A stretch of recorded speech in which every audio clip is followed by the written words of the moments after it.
کہ جب تم قرآن پر چلو گے تو تمہارا بھی ذکر اس کائنات میں باقی رہے گا. یعنی جب کوئی قوت، طاقت، فرد کتاب اللہ سے وابستہ ہوگا تو جب تک کتاب اللہ کی تعلیم زندہ ہے تو ان خادموں کی خدمات بھی تابت زندہ رہیں گی. رفقائے محترم، اگر سیدنا ابوبکر صدیق، حضرت عمر فاروق، حضرت عثمان غنی، حضرت علی اور صحابہ کرام، ان کے پاس یہ دولت، یہ قوت، یہ طاقت، یہ شجاعت اس سے 1000 گنا زیادہ ہوتی، لیکن اگر یہ قرآن سے وابستہ نہ ہوتی تو ہمیں اس سے کیا. یعنی یہ ذوات مقدسہ اور ان کی جد و جہد جب کتاب اللہ کے ساتھ جڑ گئی تو امٹ اور امر ہو گئی. اب آنے والے جب بھی آئیں گے تو ان کا ذکر جمیل کریں گے، ان کے لیے اللہ کے حضور میں دعائیں کریں گے، ان کے احسانات کے شکر گزار ہوں گے، اور کائنات میں ان کا ذکر جمیل تا ابد قائم ہے، حیات دنیا میں بھی.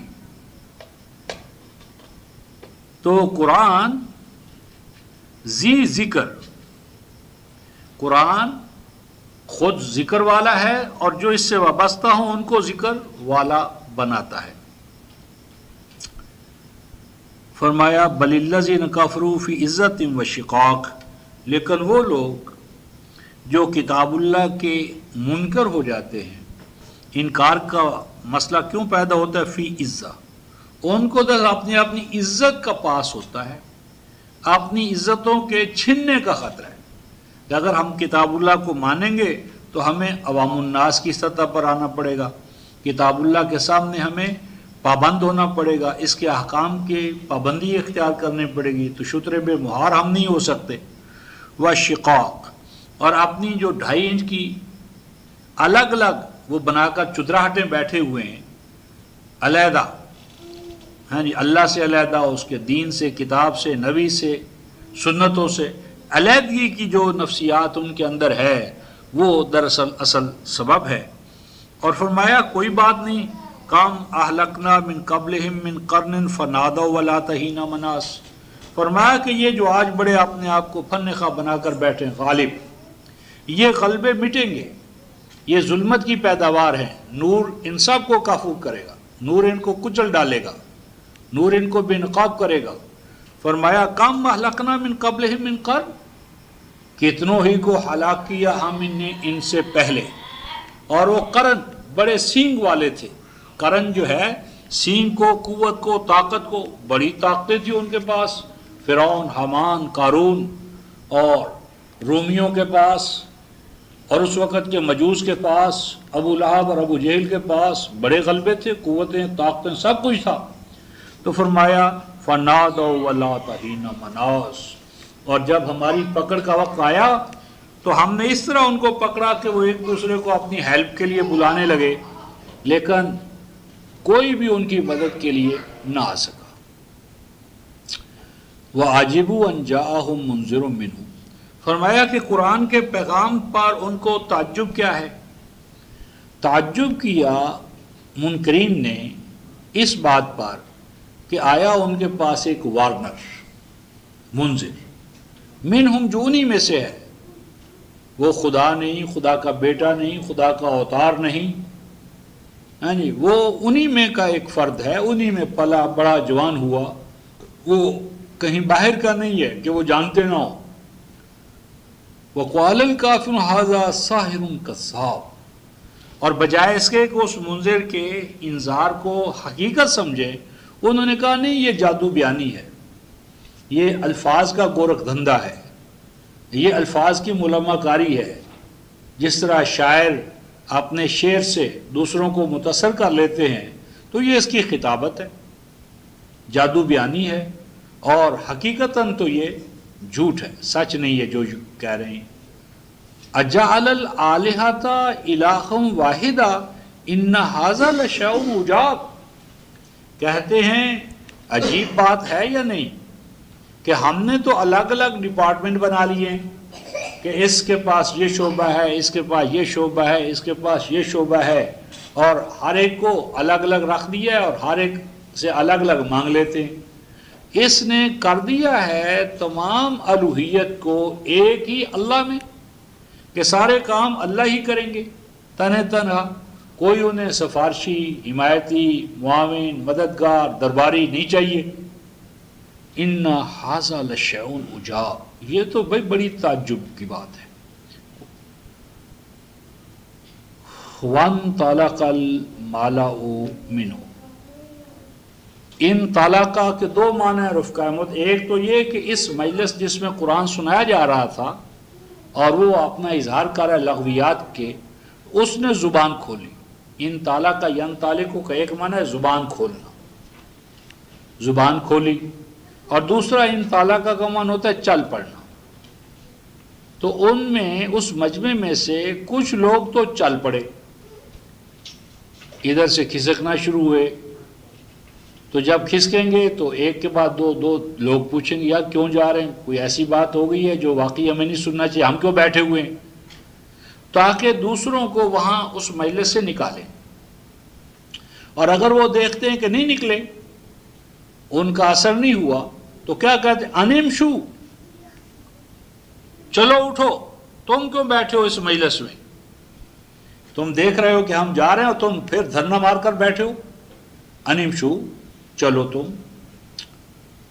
اور وَاصْبِرُوا عَلَىٰ آلِهَتِكُمْ، چلو اٹھو، اور جو کرنی والے حاجت روا مشکل کشا اب تک تمہارے پاس چلے ہوئے ہیں، باپ دادا مانتے چلے آ رہے ہیں، ان کے ساتھ مضبوطی کے ساتھ جڑ جاؤ، جڑے رہو۔ وَاصْبِرُوا، اور جڑے رہو مضبوطی کے ساتھ، عَلَىٰ آلِهَتِكُمْ، اپنی جو تمہارے کرنی والے ہیں انہی کرنی والوں کے ساتھ تم اپنے آپ کو وابستہ رکھو۔ ان ھذا لشیء یراد، یہ جو قرآن سنانے والا تمہیں قرآن سنا رہا ہے نا، اس کے بیک گراؤنڈ میں بات کچھ اور ہے۔ ظاہرہ طور پر تمہیں قرآن سنا رہا ہے اور باطن میں اپنی چدراہٹ قائم کرنا چاہتا ہے، یعنی پیچھے اپنی کبریائی کا، سیادت کا، امامت کا، ہاں جی، تمہارے اوپر روب ڈالنا چاہتا ہے، تمہیں مرید بنا کر ہاں جی بے دست و پا کرنا چاہتا ہے، تمہیں اندھا مقلد بنانا چاہتا ہے۔ اور دوسرا معنی ہے شیء یراد، یہ جو الفاظ بیان کرتا ہے ان کے حقیقی معنی نہیں ہوتے، مرادی معنی، مجاز، استعارہ، شیء یراد۔ اور آگے فرمایا وہ کہتے تھے ما سمعنا بہذا فی الملۃ الاخرہ، یہ کیسی باتیں ہیں جو ہم سن رہے ہیں اس قرآن سے، ہم تو سن رہے ہیں اس کے ہاں سے ایسی باتیں کہ نہیں سنا ہم نے ان باتوں کو فی الملۃ الاخرہ، یعنی جو ہمارے باپ دادا کے ہاں جو طور طریقے، قصے، کہانیاں، روایتیں، کتابیں، تصنیفیں موجود ہیں، ان میں ہم نے کبھی ایسا قرآن نہیں سنا۔ ایسی آیتیں، ایسے حقائق جو یہ بیان کر رہا ہے، نہیں سنا ہم نے ان کو ملت الاخرہ، گزشتہ، گزری ہوئی۔ اور یہی سامری کرتا ہے کہ جب ان کے سامنے آیتیں پیش کی جاتی ہیں تو کیا فَكُنْتُمْ عَلَىٰ أَعْقَابِكُمْ تَنْكِصُونَ، تو ملت الاخرہ پر اس کو پیش کرتے ہیں، پرانے باپ دادا سے اگر سند مل گئی تو ٹھیک ہے، اگر باپ دادا سے سند نہیں ملی تو ہم اس کو سننے کے لیے تیار نہیں ہیں۔ ملت آخرہ میں پہلوں میں اس کی کوئی نظیر پیش کرو اگر تم حقیقت پر قائم ہو۔ اور آگے فرماتے ہیں رفقائے محترم، ان ھذا الا اختلاق، ہمیں تو یوں نظر آتا ہے کہ جو کچھ یہ قرآن پیش کر رہا ہے یہ کیا ہے، اختلاق، خلق، یعنی یہ ساری جال سازی ہے، تک بندی ہے، ایجاد بندہ، یہ تو اس کی من گھڑنت باتیں ہیں۔ اختلاق خالق کا خود گھڑتا ہے اور گھڑ گھڑ کر اللہ کے کھاتے میں ڈال دیتا ہے ان کو۔ پھر انہیں اس بات پر تعجب ہوا رفقائے محترم، انزل علیہ ذکر من بیننا، دیکھو تو صحیح یہ کون ہے جو دعویٰ کرتا ہے کہ اس پر قرآن نازل ہوا ہے، نہ اس کے پاس مالی وسائل ہیں۔ دوسرے مقام پر سورہ الفرقان میں فرمایا اس کے پاس تو کوئی خزانے نہیں ہیں، اور اس کے پاس کوئی باغات نہیں ہیں، کھیتیاں نہیں ہیں، کہ اگر یہ کوئی لینڈ لارڈ ہوتا خود بھی کھاتا اپنی زمینوں سے اور دوسروں کو بھی کھلاتا۔ پھر اس کے پاس کوئی خزانے نہیں ہیں کہ چلو اس کے ہاتھ پر اگر ہم ہاتھ دے دیں، اس کے پاس آ جائیں تو کوئی ہمارا مسئلہ ہی حل ہو جائے معیشت کا. نہ یہ سرمایہ دار ہے، نہ یہ صنعت کار ہے، نہ یہ جاگیردار ہے. تو اللہ نے کس بنیاد پر اسے منتخب کر لیا؟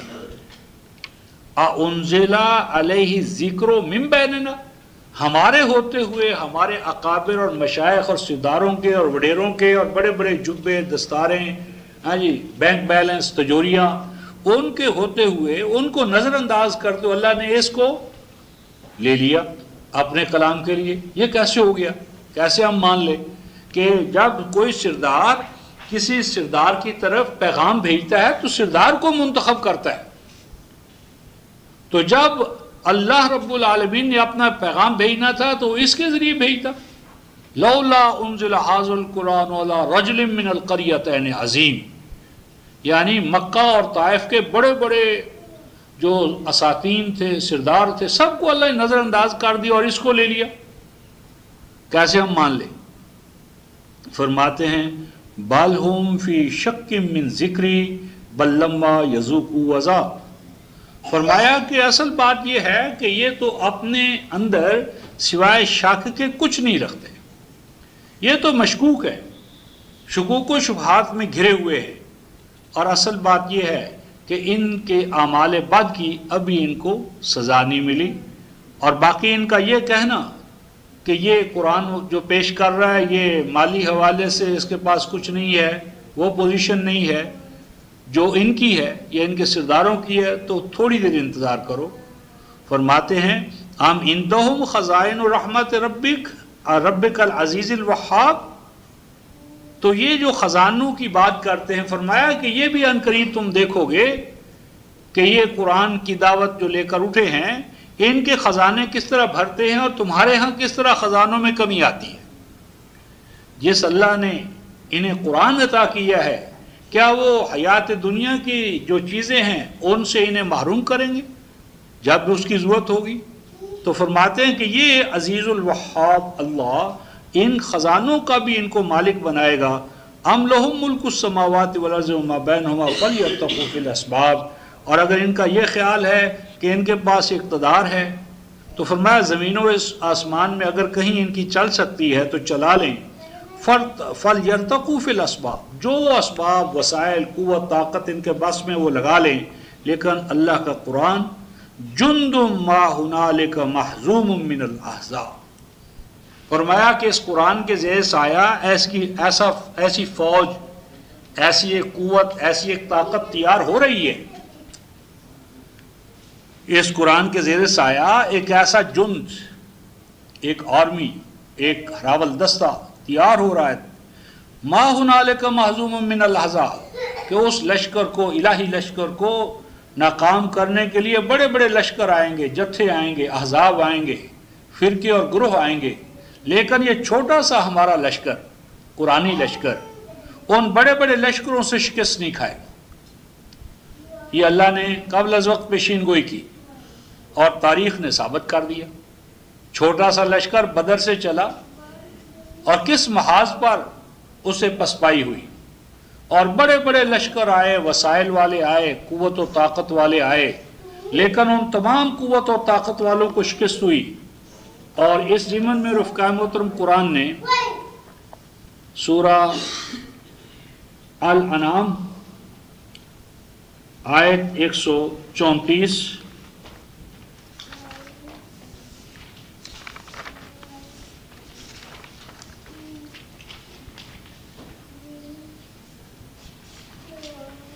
یہ صفحہ ہے 174،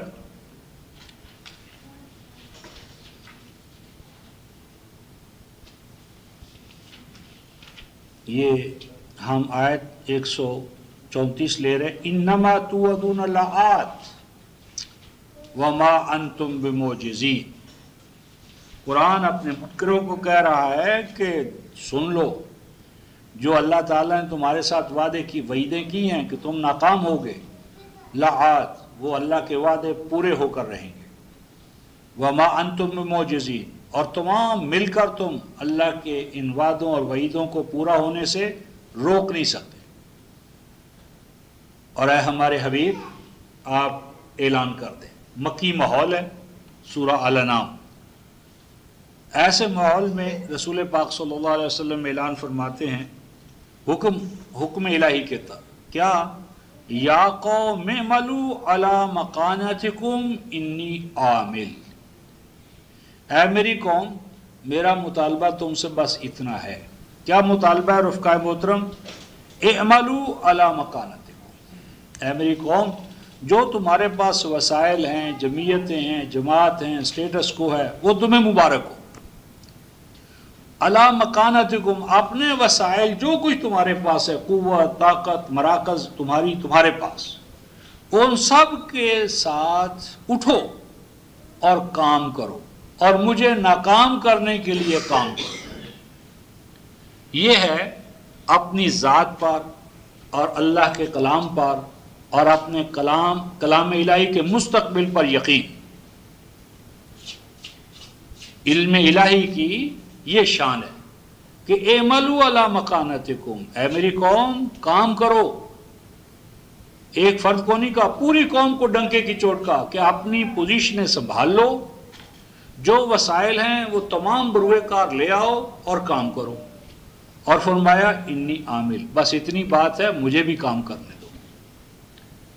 تم اپنی جمعیتوں، جماعتوں، قوتوں، طاقتوں کو جو کچھ ہے، ہم للچائی ہوئی نظر سے نہیں دیکھتے، ہماری نظر تو اپنے رحمان مالک پر ہے، اس کے خزانوں پر ہے۔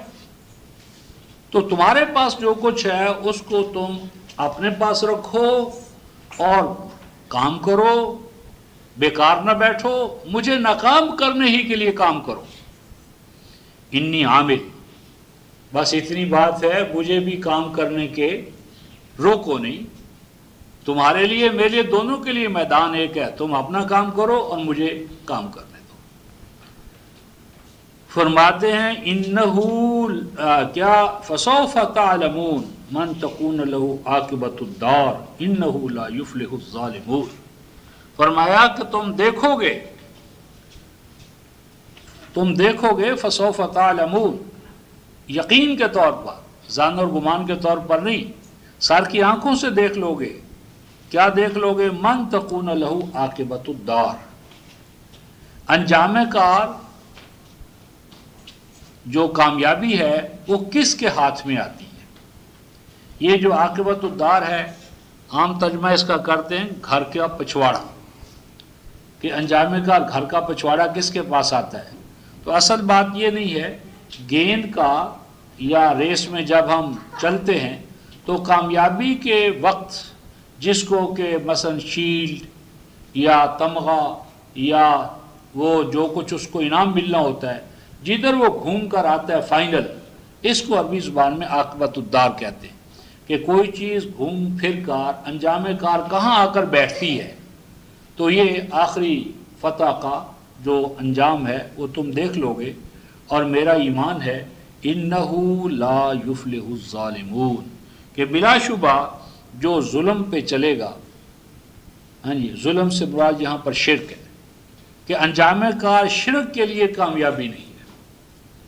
اور یہی ہم حضور علیہ السلام کی فتح مکہ پر دیکھ رہے تھے کہ تمام حمد اور ستائش اس الہ واحد کے لیے کہ ناصر عبدہ وانجز وعدہ وہزم الاحزاب وحدہ، کہ جس نے تمام لشکروں کو ناکام و نامراد کیا، اس نے اپنے بندے کو منصور بنایا اور اپنے وعدوں کو سچ کر دکھایا۔ بندے کو منصور کیا، وانجز وعدہ، وعدوں کو سچا کر دکھایا، وہزم الاحزاب وحدہ، اور کام تمام جو تھا وہ ایک الہ واحد نے جی بڑے بڑے لشکروں کو ناکام و نامراد کیا۔ اب 41:4 میں اور 5 میں پڑھا تھا رفقائے محترم کہ جو ایمان اور عمل صالح، تو اعمال اور عمل صالح، ایمان اور اعمال صالحہ کے نتیجے میں یہ قوتیں ناکام و نامراد ہوں گی۔ اور وہ نقشہ کیا ہے؟ یعنی اعمال صالحہ کا۔ تو آخری 5 منٹ ہم اعمال صالحہ جو میرے اور آپ کے لیے اس سامری قوت کو ناکام کرنے کے لیے رفقائے محترم، اس کا